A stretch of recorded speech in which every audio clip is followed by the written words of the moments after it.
Ayan, hello. Ito yung mga manggagawa sa suki ni nanay. Ayan, shoutout na kayo. Teka, madili mo. Shoutout mo po pala sa misis ko.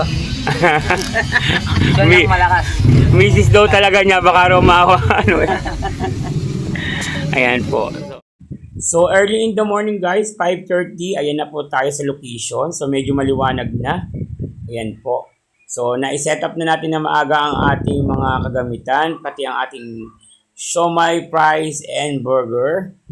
Yan. So, wala pa po tayong available na stocks pero magtitinda tayo ng siomai today. Ayan, meron na tayong goto, luga, menudo, tapos nilaga ni nanay na ulam.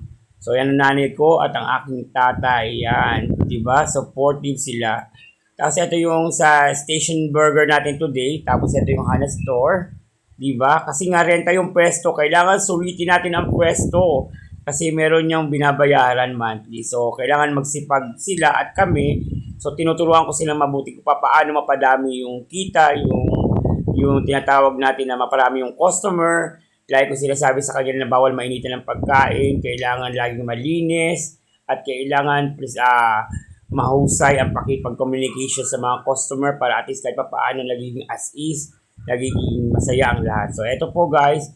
Maraming salamat sa blessings. Ayan, no? Di ba konti na, paubos na yung luto ni nanay. Ala pang estudyante ngayon eh. So, mga trabahador at mga tauhan lang dyan, mga kapitbahay ang bumili today.